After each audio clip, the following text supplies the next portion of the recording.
story you are about to hear is true. The names have been changed to protect the innocent. Fatima Cigarettes, best of all king-size cigarettes, brings you Dragnet on both radio and television.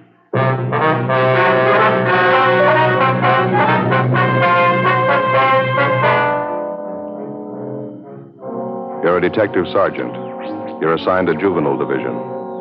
You get a call from one of the bus line terminals in your city. A 7-week-old baby has been abandoned in the depot waiting room. There's no sign of the mother, no lead to her whereabouts. Your job? Find her. Compare Fatima with any other king-size cigarette. Prove Fatima quality yourself. You'll find Fatima's length filters the smoke 85 millimeters for your protection. Fatima's length cools the smoke for your protection. You'll find Fatima's length gives you those extra puffs, 21% longer than standard cigarette size. And in Fatima, you get an extra mild and soothing smoke, plus the added protection of Fatima quality. Definitely the best quality in its class, but the same price as the cigarette you're now smoking. Buy Fatima in the bright, sunny yellow pack. Best of all, king-size cigarettes.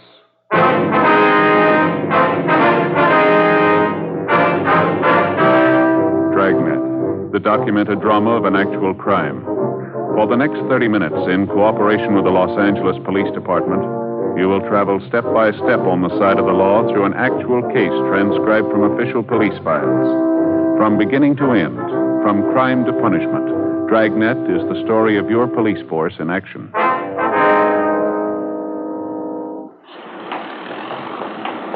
It was Wednesday, August 14th. It was hot in Los Angeles. We were working the day watch out of Juvenile Division. My partner's Ed Jacobs. The boss is Captain Stein, Commander, Juvenile Division. My name's Friday. We were on the way out from the office, and it was 11:05 a.m. when we got to the corner of 6th and Los Angeles streets, the bus depot. Excuse me, ma'am. You Mrs. Lewis? Yes, that's right. Are you the police? Yes, ma'am. This is my partner, Sergeant Jacobs. My name's Friday, Juvenile Division. Well, how do you do? I'm certainly glad you're here. I've been waiting around this depot for hours. I don't know what to do. Baby must be getting pretty heavy, ma'am. Like to sit down over here and tell us about it? All right, thank you. Oh, there, that's all right, honey. You sleep now. Sleepy, bye. Poor little thing, it's just a shame. Yes, ma'am. The report we got didn't go into detail. Some woman left the baby with you, is that right? Yes, as soon as we got off the bus this morning. She said she'd only be gone a few minutes. It's been hours. I don't know what to do.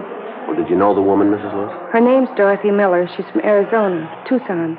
We got off the bus, and she asked me if I'd hold her baby while she went to get her luggage. She said she'd meet me right there by the information desk. I've been waiting ever since. She hasn't come back. I don't know what to think of it. Well, how well do you know this Dorothy Miller, ma'am? Well, not too well, but she seemed like such a nice girl. Friendly and very sociable. We sat together all the way in. You got on the bus with her, Tucson, is that it? Oh, no. I'm from Cincinnati. I got on the bus there and then went down to Dallas. Had a visit with an aunt of mine down there. I see. And I got another bus at Dallas to come out here. Went along the southern route. Very nice. Same bus I came in on this morning. I'm out here to meet my husband, Army man. He's coming in on a transport from overseas. Coming in tomorrow. Mm-hmm. Now, you say this Dorothy Miller boarded the bus at Tucson with a baby. She rode all the way into Los Angeles with you. Yes, right into this depot. She sat in the seat next to mine. We struck up a conversation. Got to be quite good friends. He's such a cute baby. I just can't imagine. Well, how'd the Miller woman seem to you, Miss Lewis? All right? I mean, was there anything odd about her behavior? Anything unusual? No, nothing at all. Seemed to me to be a perfect mother. Took good care of the baby. Wonderful care. That's what's so upsetting. For her to go off like this. Leave her baby with a stranger. It doesn't make any sense. Well, now, you say you talked to this Dorothy Miller quite a bit along the way, ma'am. I beg your pardon? What was that? Maybe if we move out the car, Joe, it'd be a lot easier to talk out there. Yeah, that's a good idea. Ms. Lewis, would you mind coming along with us to our car? It's parked just down the street. Should be a little quieter there, huh? Yes, all right. I have these two valises All right, I'll here. get them, ma'am. Oh, thank you. Be out this way. Excuse me. I'm sorry. Pardon me. Sorry? Pardon us, please. Help you with one of those, Ed? No, that's okay. Just down the street here, ma'am. Oh, my. Isn't it a beautiful day? What a shame, all this trouble. Yes, ma'am. Can you make it all right, Ms. Lewis? Oh, yes, I think so. I'll slip the valises in back. There's plenty of room there. Yeah, okay. Give you a hand. Okay. Now, about this Miller woman, Ms. Lewis, I was going to ask you. Yes? Well, did she happen to tell you where she lived in Tucson, if she had any people there, any family? No, I don't recall anything like that. She talked about some of the girlfriends she had there, their babies. She didn't mention any of them by name, though. How about her description, Mrs. Lewis? Anything unusual there? No, I wouldn't say so. Small girl, 5'3" or 4", I'd say. 110 or 15 pounds, dark hair, shoulder length, dark eyes, nice complexion, very pretty eyes. About how old would you say? 20, that's what she told me anyway. She said she had a birthday in May. I remember we talked about that. She was born under the same sign I was, Taurus the Bull. Mm-hmm. And all the talk she had with this Miller girl, she never gave you any reason to think that anything was wrong with her? She didn't seem to be despondent, depressed about anything? Perfectly normal girl, as far as I could tell. I just can't get over it. I can't imagine her doing anything like this. Well, how'd she seem this morning when you got in on the bus? Pretty much the same? Yes, I think so. We got off the bus together. She had her hands full with the baby, so I helped her off with the hand valise she was carrying. Mm-hmm. When we got inside the waiting room, she mentioned that she had to go pick up some luggage from the check stand. She asked me if I'd mind very much holding her baby while she went after him. I said no, not at all. She went around the corner of the baggage stand, and that's the last I saw of her. You checked around the depot, did you? And you had her paid? I talked to everyone in the place. The porters, ticket clerks, information desk, traveler's aid. Not one of them could help. I tried everybody. Oh, dear. It's all right now. We'll find your mother. Yes. You try and sleep. Sleep some more now. Wonderful. It's adorable. It's a little boy. She said his name's Stephen. Yes, ma'am. Well, you say you've been waiting around the depot 3 hours. Has the baby been fed? Yes, this hand valise the Miller girl gave me to hold. I found a bottle full of formula in it. The man at the coffee shop warmed it for me. The little fella here finished it off. The way he eats, I guess he'll be wanting some more pretty soon. I guess we better get back in, huh? Yeah, I guess so. I can't imagine it. I just can't imagine it. Ma'am? This little boy, just look at him. Yes, ma'am. Her own baby. So small and helpless. How could she go off and leave him? Well, I guess she had a reason. Must have been important. A 7-week-old baby? What's more important than that?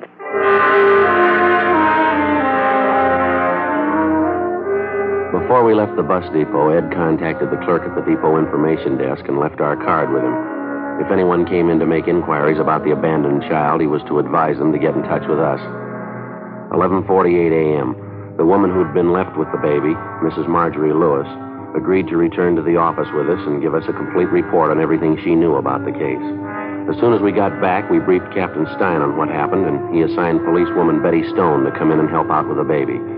A cursory examination seemed to indicate there was nothing abnormal about the baby, no apparent deformities. We checked the blanket and the baby's clothing, but we found no identifying marks of any use to us. Policewoman Stone made the baby comfortable for the time being, and then she began to check through the contents of the small valise which the baby's mother had left with Mrs. Lewis. It contained the usual assortment: baby oil, powder, dextrose, a few cans of milk, a couple of blankets, and a supply of diapers. Ed and I continued to interview Mrs. Lewis. This the Miller woman's first baby, do you know, or did she happen to mention it? Yes, it's her first. That's what she told me, anyway. Did you talk about the baby's health at all? Was there any trouble there, would you know? Well, she did say she had some trouble with the formula at first. It didn't seem to suit the baby. Wasn't anything serious, though. As a matter of fact, that does worry me a little bit, Sergeant. What's that? The baby's formula. Mrs. Miller did say it had to be fixed a special way. Some special medicine she put in it, too. Are you sure the baby's going to get good care? Yes, ma'am. There's no need to worry. He'll be moved to General Hospital. I'll look after him. But the special formula, the medicine she was giving him, will they know about that? Will they know how to feed him? Well, they've handled cases like this before, Ms. Lewis. They're pretty competent people. They'll know what to do. Well, I surely hope so. I don't know why I'm so concerned. I guess it's just that the little fellow's so small, all alone, so helpless. Terrible shame. Yes, ma'am. About this special formula the baby has to have, what's the reason for that? Would you know? The baby been sick recently? No, I don't think so. Mrs. Miller did say he was a little sickly when he was born, spent a little time in an incubator. I don't believe it was critical, though. At least I didn't gather that. Well, thank you very much, Ms. Lewis. Appreciate your cooperation, everything you've done on this. Not at all, Sergeant. I only wish I could be more help. You mind telling us where you'll be stopping in town, ma'am? Possibly we might have to contact you again. Well, I don't have any reservations. I was thinking of staying at a hotel close to downtown. There's a big convention in town. Most of the places are pretty crowded. We'd be glad to help you find a hotel space if you like. Oh, well, that's certainly very nice of you. Not at all. Sergeant Friday, could I see you a minute, please? Yes, all right. Would you excuse me, please? Surely. Yeah, Betty. For a policewoman, I'm not bad at checking diapers. How do you mean? Over here. The valise the mother left with Mrs. Lewis. Mm-hmm. Did you come up with anything? Didn't think so at first. Went over the valise, everything inside, nothing. And I started putting the things back in the bag. Found this in that stack of diapers there. Mm-hmm. Paid receipt for a hospital bill. Maternity ward. Santa Maria Hospital, Tucson. There's the patient's name, right there at the top. Mm-hmm. Dorothy Miller. 12:30 p.m. A local broadcast and an APB was gotten out on Dorothy Miller. And then we sent a communication to the Tucson Police Department laying out the story for them and asking them to check with the Santa Maria Hospital there for a possible lead on the missing mother. Meantime, the baby was removed to General Hospital. We found accommodations for Mrs. Lewis at a downtown hotel. We dropped her off there, and then we drove back to the bus depot on 6th Street. We tried to locate the driver of the bus on which the Miller woman and her baby had arrived that morning. We were told he was off duty and that he wouldn't report back until 8 o'clock the following morning. We left our card along with a message for the driver, asking him to contact us as soon as he returned. For the rest of the afternoon, Ed and I, along with the 2 other men from Juvenile Division, checked with all the bus depot personnel, but we were unable to turn up any kind of a lead. After that, we started making the rounds of the hotels, bars, restaurants, and taxicab stands in the neighborhood. The same results, nothing. 7:55 a.m. the following morning, I reported back in for work. Morning, Joe. Hi, Betty. Ed check in yet? Uh-huh. Went out for a minute, so he'll be right back. What do you know? Anything new? Communication for you from the Tucson PD. Kicked back on that query you got off to him yesterday. Think Ed left it in your box. Oh, thanks, Betty. I'll get it. Mm-hmm. Did you see this? Ed showed it to me, yeah. Confirms the fact the woman had her baby in that hospital. Still not much help, though. Yeah, I see. They checked out her last known address in Tucson. She moved. No forwarding address. No line on her relatives or friends. The day the baby was born seems to check out. June 24th. Makes the baby just about 7 weeks old, doesn't it? This part here doesn't make much sense, though, does it? The Miller girl's description? Yeah. Ms. Lewis said Dorothy Miller was small and dark, long dark hair, dark eyes. People at the hospital describe her as being blonde, fairly tall, blue eyes, long blonde hair, about 29, 30 years old. Mrs. Lewis said the Miller girl just turned 20, didn't she? Yeah, that's what she said. Sure doesn't figure. A little too much to write off as coincidence. 2 Dorothy Millers having babies. Same day, same hospital. Well, I just happen to think this description of the Miller girl. Uh-huh. Fairly tall, long blonde hair. Ms. Lewis has long blonde hair, hasn't she? Benny? Oh, hi, Joe. Hi, what's doing? That bus driver we wanted to talk to, the one who drove the bus Dorothy Miller and the baby came in on yesterday? Yeah. That description Ms. Lewis gave us of Dorothy Miller? Mm-hmm. Driver doesn't remember anyone like that on his bus. He remembered Ms. Lewis, though. She didn't get on the bus at Dallas. She didn't sit next to a young girl with a baby either. Driver says he's sure of it. Oh, and what's the pitch? Ms. Lewis got on the bus at Tucson. She had a baby in her arms.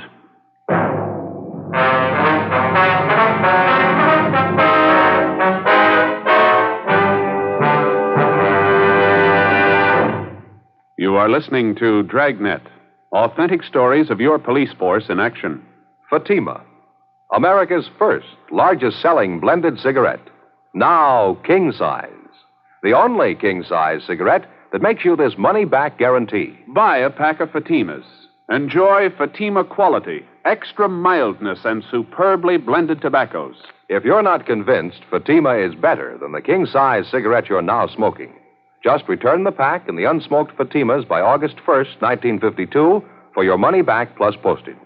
Fatima, Box 37, New York 1. Buy Fatima.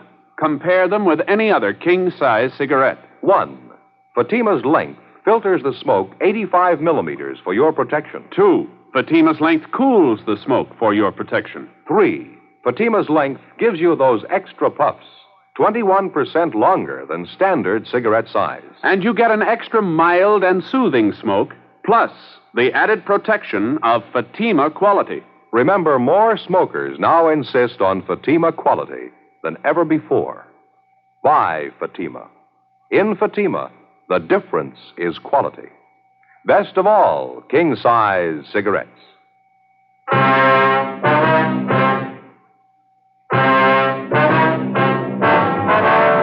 8:35 a.m. Ed Jacobs and I went into the adjoining room where we continued to interview the bus driver, the same man who'd been driving the bus on which Mrs. Lewis and the abandoned baby and his mother supposedly had arrived in Los Angeles the day before.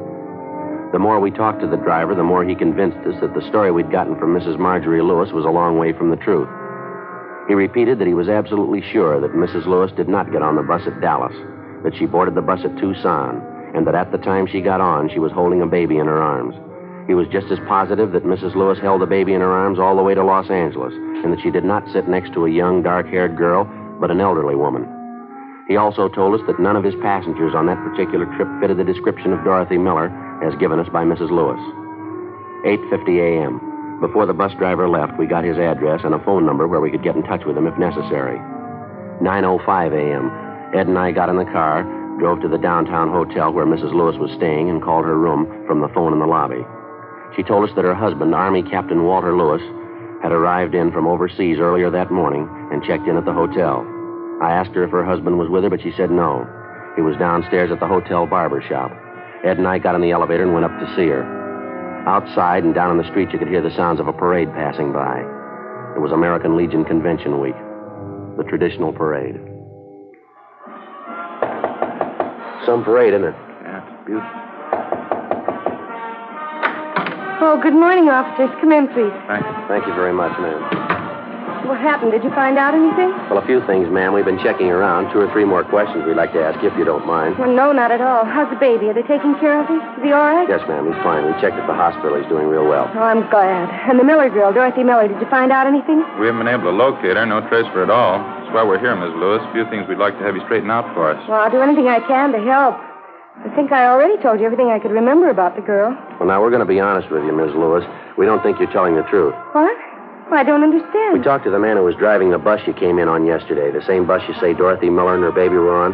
Yes, that's right. Well, the bus driver couldn't remember the Miller girl. Told us none of his passengers even came close to her description. Well, there was quite a few people on the bus. I guess you can't blame him for not remembering her. He remembered you, Miss Lewis. You were sitting near the front of the bus. He doesn't remember anyone with a baby sitting next to you, though. I guess he made a mistake. He can't remember everything. Well, he said you were holding the baby. I don't understand this. What is it you're trying to find out? Well, when we talked to you yesterday, you told us that you got on the bus at Dallas. Isn't that right? Yes, what would that have to do with it? Well, the bus driver says you got on at Tucson. You seem to remember it pretty well. He says when you got on the bus, you were holding a baby in your arms. Well, that's silly. He's wrong. He must have me confused with somebody else. I don't see how, ma'am. He says you were the only woman on the bus with a baby. What's the point of this, Sergeant? I don't understand any of this. Well, frankly, neither do we. I don't know why you're lying to us about this, but apparently you are. You're wrong. I'm not lying. It happened just the way I told you. The girl gave me the baby to hold, and then she disappeared. There's no reason for me to lie about that. We found a receipt for a hospital bill in that valise with the baby's things in it. The receipt was made out to Dorothy Miller. Well, that proves it, doesn't it? She was on the bus with me, and her baby was with her. The check was made with the hospital at Tucson. They remembered the name Dorothy Miller. She gave birth to a baby boy about 7 weeks ago. She wasn't the same girl you described to us, though. Description wasn't even close. Well, then it must be a mistake. I guess somebody made a mistake. I can't understand any of this. Well, they sent us back a description of the Dorothy Miller who stayed at the hospital. She was a fairly tall woman, long blonde hair, about 29 or 30. Yes? Description fits you, Miss Lewis. Fits almost perfectly. Well, it's wrong. It has to be wrong. The whole thing's a mistake. I beg your pardon? I say the whole thing is a mistake. It has to be wrong. No, I don't think so, ma'am. Why don't you tell me? What do you think? Tell me, please. There is no Dorothy Miller. There never was. There's no such person, ma'am. That's what you really think? I invented it? I made it all up? Did you? And the baby? What about him? There's no Dorothy Miller. What about the baby? I don't know. Do you want to tell us? Ms. Lewis? Yes. Yes. Miss Lewis, can I get something for you? Thank you. I'm all right. I suppose I knew it would happen sometime. I tried not to think about it. Yeah? When you called from downstairs, I knew you'd found out. That's why you asked if my husband was with me, isn't it? You didn't want to embarrass me. We wanted to give you a chance to tell your side of the story. Thought maybe you wanted to keep it from your husband. No, it doesn't matter. I'll tell him. He'll be back in a few minutes. He can do anything he wants. I won't blame him. He'll pack his bags and walk out and leave, and I won't blame him. All right, you want to tell us about it? Well, I think you know. It's my baby. My own baby, and I couldn't keep him. There wasn't anything else to do. Nothing. My own baby. You made up the whole story about the girl, Dorothy Miller, her leaving the baby with you? Miss Lewis? Such a beautiful day, isn't it? Big crowd for the parade. They lined all the way up the street. You must have had a reason for it, Ms. Lewis, giving your baby away. Now, do you want to tell us about it? Yes, all right. Won't make any difference. It's done. It's all done. My husband I'm thinking about, Walter. I'm going to have to hurt him, and I don't want to hurt him. I don't know how I'm going to tell him. Tell him what, ma'am? I tried to make him understand. All the time before he left for overseas. It was almost 2 years ago. I tried to make him understand. He wouldn't listen. He didn't believe me. He thought I was fooling. Yes, ma'am. I love him, Sergeant. I tried to explain. I didn't want to be alone, having him away all the time. I knew there was going to be trouble. I knew it. I didn't want to be alone. He didn't understand. He only said I was fooling. Yes, ma'am. He left for overseas in October, Walter, almost 2 years ago.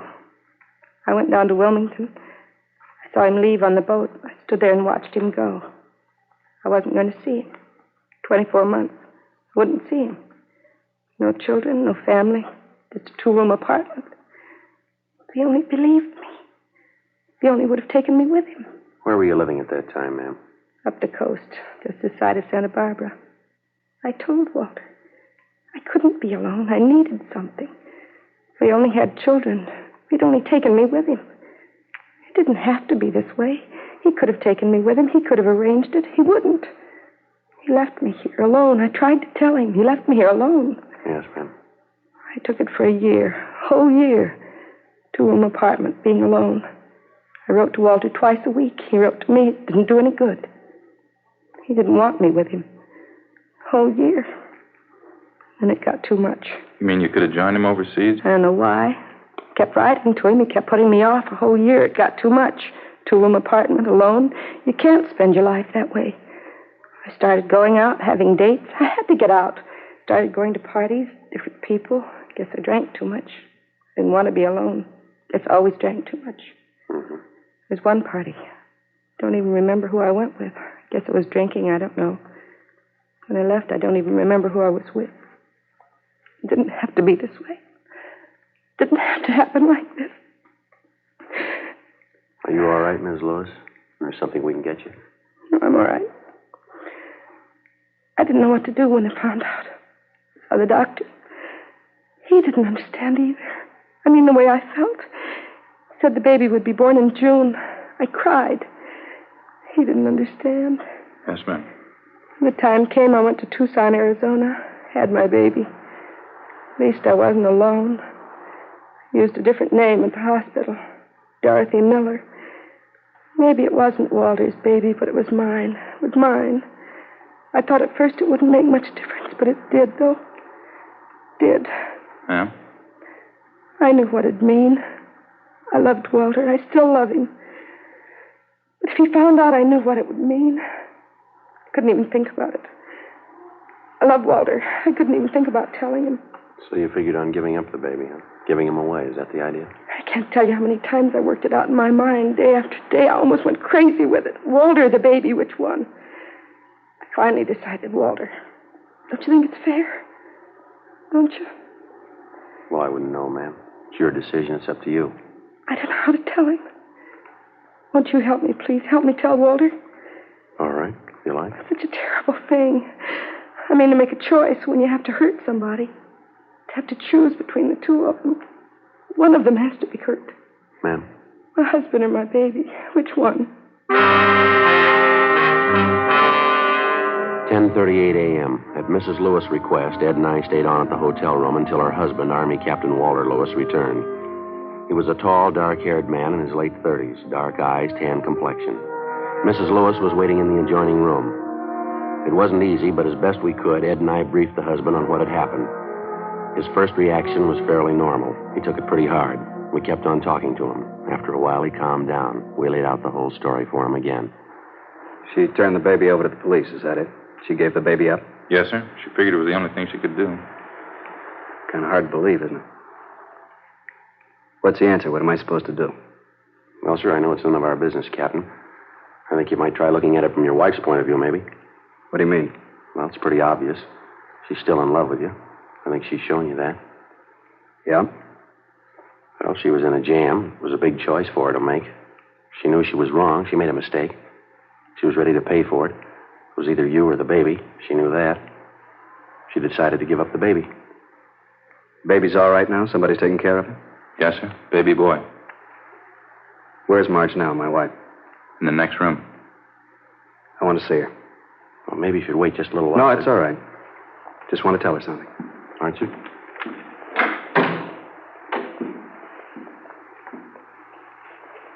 Marge? What can I say, Walter? Sorry. Sorry, there isn't anything else I can say. You don't have to say anything, Marge. You can do what you want. I won't blame you. Got a right to do anything you want. I just want to tell you, Walter, I love you. And I'm sorry. I'm sorry.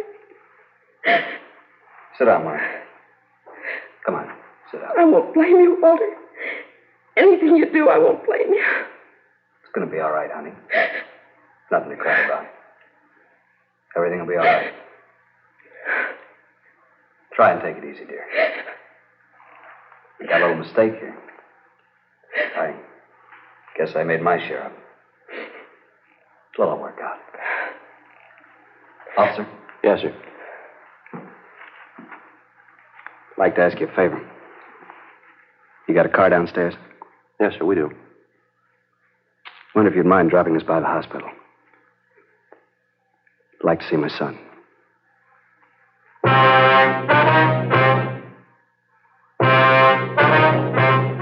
The story you have just heard was true. The names were changed to protect the innocent. On Thursday, August 15th, a meeting was held in the District Attorney's Office, City and County of Los Angeles, State of California. In a moment, the results of that meeting. And now here is our star, Jack Webb. Thank you, George Fenneman. Friends, you've just heard the 130th consecutive Dragnet broadcast for Fatima. Now, the only reason we're able to bring you these programs is because so many of you have switched to Fatima. If you haven't tried Fatimas yet, I wish you'd do this.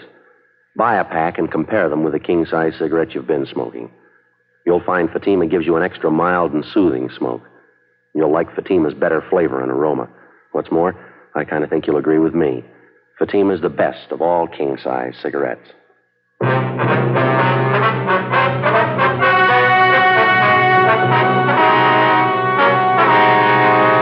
At the meeting in the District Attorney's Office, it was decided that in the interests of justice, no criminal complaint be filed against Mrs. Marjorie Lewis.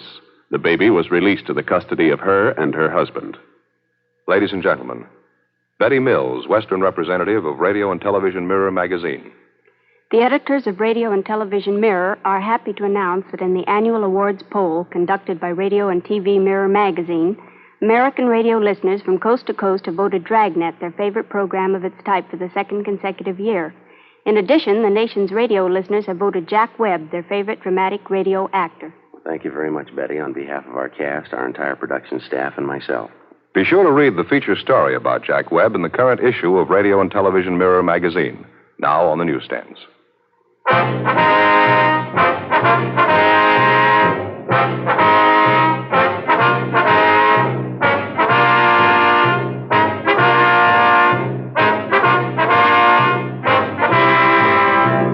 You have just heard Dragnet, a series of authentic cases from official files. Technical advice comes from the Office of Chief of Police W.H. Parker, Los Angeles Police Department. Technical advisors Captain Jack Donahoe, Sergeant Marty Wynn, Sergeant Vance Brasher. Heard tonight were Barney Phillips, Virginia Gregg, Harry Bartell, Helen Cleve. Script by Jim Moser. Music by Walter Schumann. Hal Gibney speaking.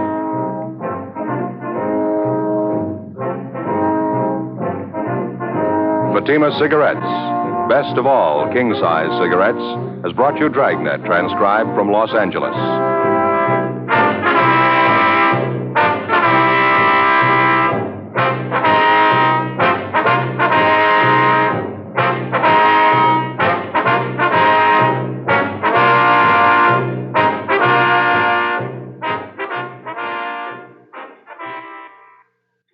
Next, it's Mr. Keene, Tracer of Lost Persons, on NBC.